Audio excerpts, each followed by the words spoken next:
Sekreto para hindi ka mahirapan magmahal ulit. Yes.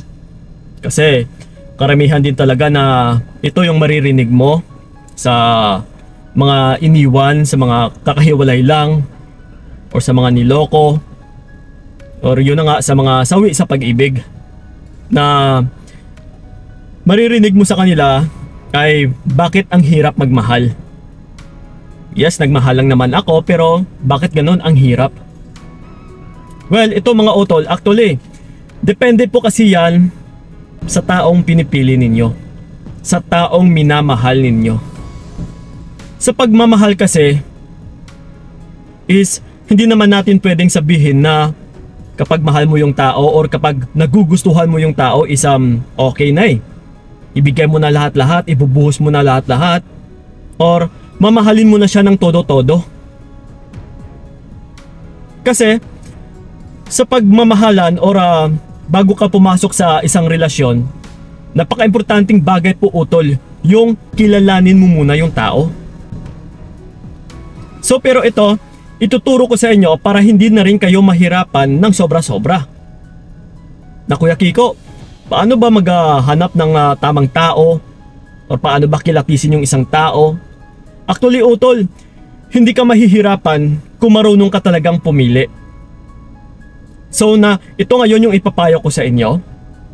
Walang iba na dapat mong piliin kundi maghanap ka ng high value na tao ha. Hindi yung high value na item. High value na tao. Yes utol. So bakit natin ito nasasabi na kailangan maghanap ng high value? Kasi sa high value kasi na tao utol, that's why naging high value siya kung tawagin, kung titignan. Kasi deep inside sa kanya utol ay alam niya kung ano yung tama at saka kung ano yung mali. That's why humantong siya sa naging high value. Kasi ito din yung mga tao na merong respeto, marunong magrespeto, na magalang na nga, yes, and then mayroong hiya, marunong mahiya. Ito ha, sa madaling salita, ito wala akong binababa dito ha, or hindi natin dinidiscriminate. Example lang ito mga utol. Kung ipagkukumpara natin sa isang lugar na let's say sa isang barangay, mga squammy, okay? Yung mga nakatira dyan, versus mo dito sa isang subdivision na high class. Kung titignan mo utol is saan yung mas nakakatakot pasukin? 'Di ba? Karamihan is matatakot dito sa squatter area. Kasi for sure maraming mandurugas, maraming magnanakaw, maraming kriminal. Compare mo dito sa high class na subdivision is for sure pag pumasok ka dyan ay matitiyak mo sa sarili mo na safe ka dito. So same thing lang din po yan sa pagpili mo ng tao. So ngayon ha, may hint na kayo na once na yung pinili mong tao is napaka low value, dyan mo po matatagpuan yung mga taong hindi marunong magrespeto. Mga palamura, may maraming bisyo, yung tipong happy-go-lucky lang, laki sa layaw. So kung yan ang pinili mong tao, talagang mahihirapan kang magmahal sa kanya kahit ano pa yung gagawin mo utol. Kung yung tao na yan ay hindi marunong magrespeto, walang pakialam sa mundo, walang pakialam sa'yo, minahal ka lang maybe dahil sa mapakinabangan ka niya para masubukan kung ano yung ibig sabihin or yung mararamdaman sa pagmamahalan, pero siya mismo ay hindi niya marunong or hindi siya marunong magmahal. Hindi siya marunong magpahalaga ng isang tao. So compare mo dito sa mga high value. Yes, yung iba dyan is may mga pinag-aralan. Hindi naman natin na masasabi talaga na lahat ng high value is may pinag-aralan. Yung iba nga dyan is hindi naman nakapagtapos pero marunong magrespeto sa kanilang sarili at saka sa kapwa nila tao. May takot sa Diyos, may takot na gumawa ng krimen, marunong mahiya talaga. Like I said kanina. So ganun po. Pero Kuya Kiko, ang tanong, paano ako makatagpo ng isang high value kung Parang isang hamak na ano lang naman ako na klaseng tao.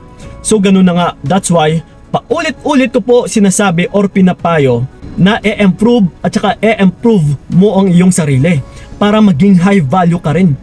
Once kasi na itinaas mo ang iyong level, ay talagang makakatagpo ka rin ng tao na mas lalapit sa iyo dahil kalibel mo sila So kung ikaw mismo, like for example babae, napakita ka na high value ka, or yun na nga yung dating mo is high value na, or let's say high value woman ka na talaga.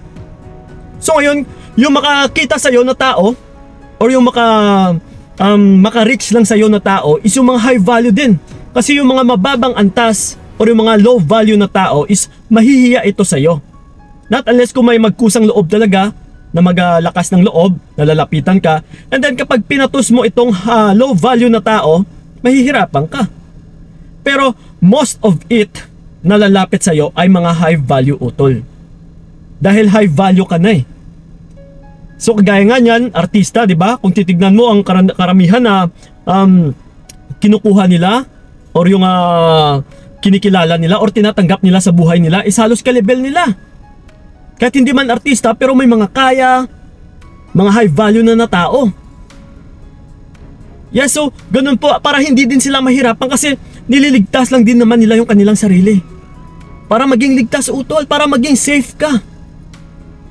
Kaysa maghanap ka dyan na ganun na nga, walang trabaho, maraming bisyo. Yes, barumbado, hindi marunong magpahalagas ng isang tao, talagang mahihirapan ka. Yung tipong ikaw pa yung aalaga sa kanya. Pero wag mong sabihin na napapasok ka sa relasyon o sa relationship o tatanggapin mo siya para baguhin. No, mahihirapan ka lang po dyan utol. That's why mas mainam pa maghanap ka na ng tao or maghanap ka na lang ng tao na hindi mo na kailangan baguhin. Na siya na mismo ay binago niya or ganyan na talaga siya. Na wala ka nang aayusin. Kasi for sure utol, hindi ka na mahihirapan. So ganun lang po yung sikreto dyan. I-improve mo ang iyong sarili, magpa-sexy ka, maghanap ka ng source of income. Yes, and then ganun nga, magbasa-basa ka dyan para magkaroon ka ng maraming knowledge, ng ideas. Yes, kung paano magpahalaga ng isang tao, kung paano magrespeto. Kasi kung ikaw din mismo utol, ay magaling makitungo ng isang tao, yung tipong walang halong kasinungalingan, yes, palagi kang totoo sa sarili mo, ay magkakaroon ng believe yung isang tao sa'yo or yung ibang tao sa'yo na uy, okay yung taong ito napaka lakas ng dating niya, magaling siya magsalita, yung tipong parang mapagkatiwalaan yung taong ito. So ganun din po yun, na marami talaga magkakagusto sa'yo na high value kasi ikaw mismo ay high value na tao din. So for sure utol, once na makatagpo ka ng isang high value na tao, ay tiyak, masisigurado ko sa'yo, hindi ka mahihirapan magmahal sa kanya. Kagaya sa sinabi mo niya o sa sinasabi mo ngayon na ang hirap magmahal Kuya Kiko. Dahil actually, yung pinili mong tao is low value. Isang basura. Okay? So yun lang po mga utol, sa mga gusto pala akong makausap one-on-one, yes, puntahan nyo lang aking FB page ng Payong Kaibigan ni Kiko. PMs na kilang. So yun po magkita-kita tayo dyan.